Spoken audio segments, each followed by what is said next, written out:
À 1 heure de route de Kyoto, Saidaji, le grand temple bouddhiste de l'ouest du Japon. Je viens d'atterrir et j'ai l'impression que c'est moi qui suis à l'ouest. J'entends des voix.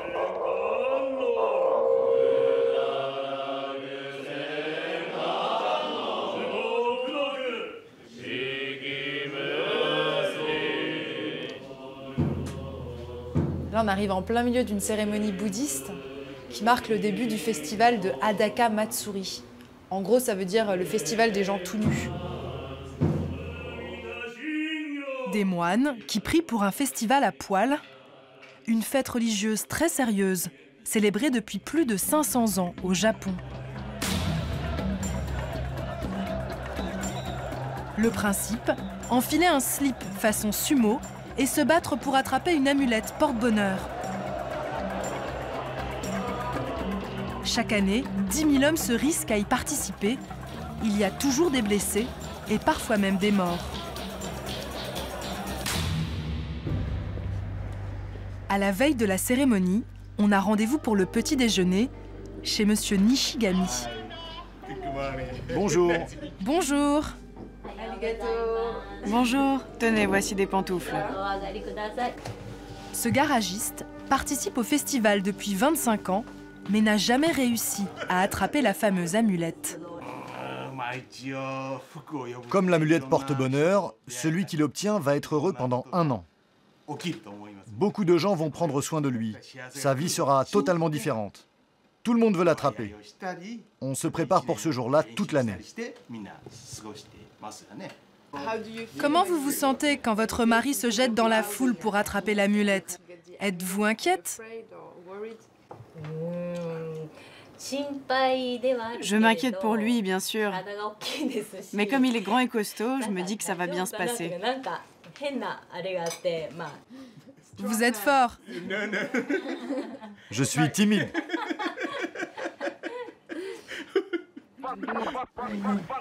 Timide, mais pas farouche. Pour les puristes comme ce sexagénaire, les préparatifs du festival ont démarré il y a 2 semaines. Monsieur Nishigami fait partie du noyau dur des participants, de ceux qui se lèvent tous les matins, 2 semaines avant le jour du festival, pour aller se baigner dans l'eau froide. Un rituel aussi physique que spirituel.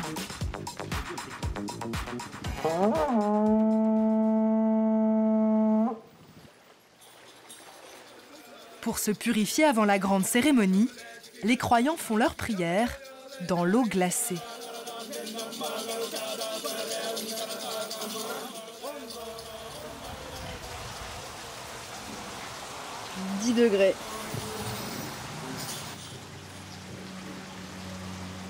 Ça ne donne pas du tout envie, mais je suis quand même tentée par l'expérience. Là, on voit bien qu'ils ont le corps tout rouge, genre ils ont vraiment eu froid, quoi. Pendant longtemps, les femmes n'ont pas eu le droit de participer à cette cérémonie tout en testostérone. Depuis quelques années, la partie prière dans le bassin gelé nous est accessible, mais pas celle de la lutte pour l'amulette.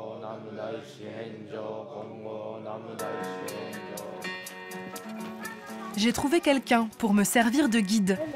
Ina Yamashita, une jeune mère qui prend part au rituel depuis 4 ans.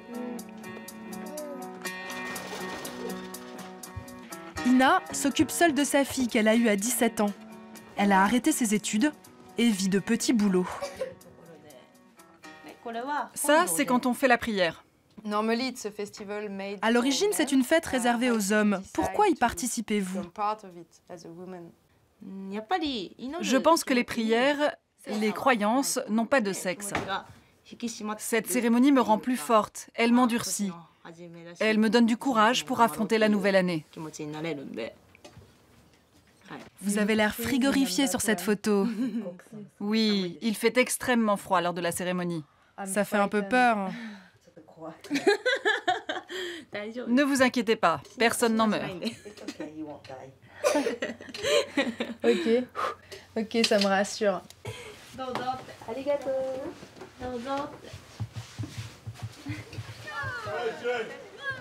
Le jour J, ce sont les garçons des écoles de la ville qui ouvrent la cérémonie. Bon, il pleut, hein. Mais c'est pas grave, ça va pas les décourager.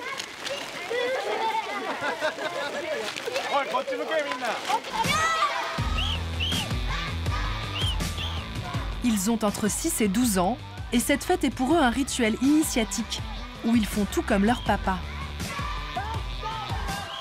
Les petites filles n'ont pas le droit de participer.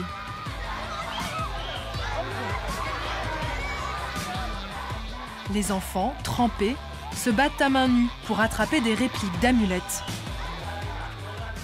Ça, c'est la version miniature du combat qui va avoir lieu ce soir. Il fait à peine 2 degrés. On se demande comment ils peuvent ne pas attraper froid. Mais pour le moine, à la tête de la cérémonie, c'est un mal nécessaire. En grandissant, les enfants vont rencontrer des difficultés. Je voudrais qu'ils aient la force de ne pas abandonner, de se relever s'ils tombent, de continuer à se battre. Puis c'est au tour des adultes de se jeter à l'eau. Les organisateurs ont prévu une salle à l'écart pour les femmes qui participent.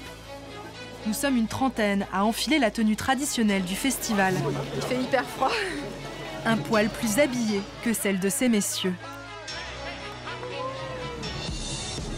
Ina s'assure que je respecte bien le rituel.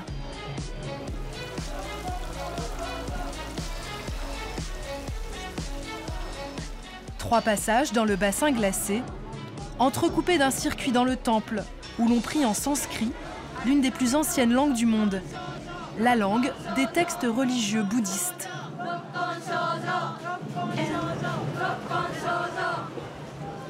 Retour au vestiaire, une demi-heure plus tard, j'ai la peau qui brûle. Bon, j'espère que je suis bien purifiée pour au moins 1 an. Après la version soft pour les femmes, la version trash pour les hommes. Ils viennent en groupe et prennent leur disposition au cas où. Qu'est-ce que c'est?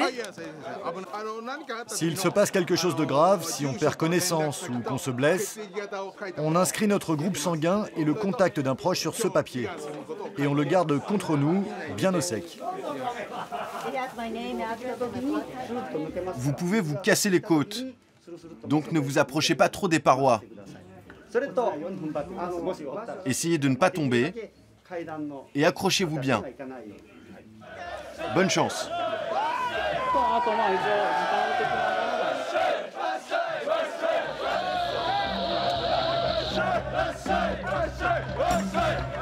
Les règles, lors de cette fête sacrée, il n'y en a pas, ou presque.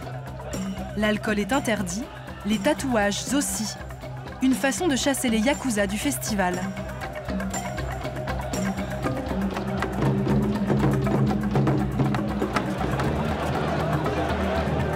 Le danger, c'est de se faire écrabouiller.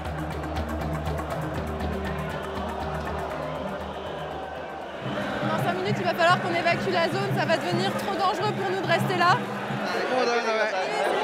C'est le moment d'y aller, là.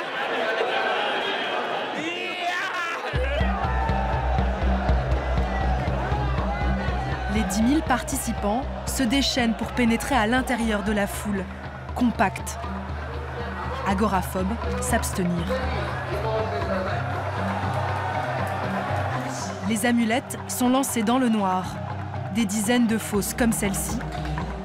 Et une vraie plus grosse, que voilà. Les rares chanceux qui s'en saisissent, s'ils respirent encore, doivent défendre leur trésor jusqu'à la sortie du temple. En fait, jusqu'au bout, ils peuvent se faire piquer l'amulette des mains. Tant qu'ils n'ont pas passé la porte ici, elle n'est pas encore à eux, ils peuvent se la faire voler. Après 3 heures de compression, la cérémonie prend fin.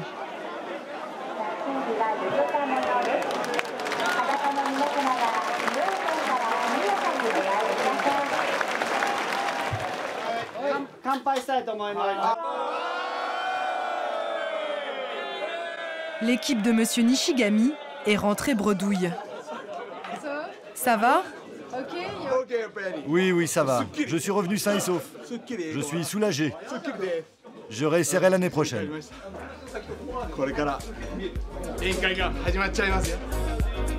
Finalement, le plus heureux des hommes, ce n'est pas forcément celui qui attrape l'amulette, mais tous les autres qui se maintiennent en forme toute l'année pour espérer un jour pouvoir l'emporter.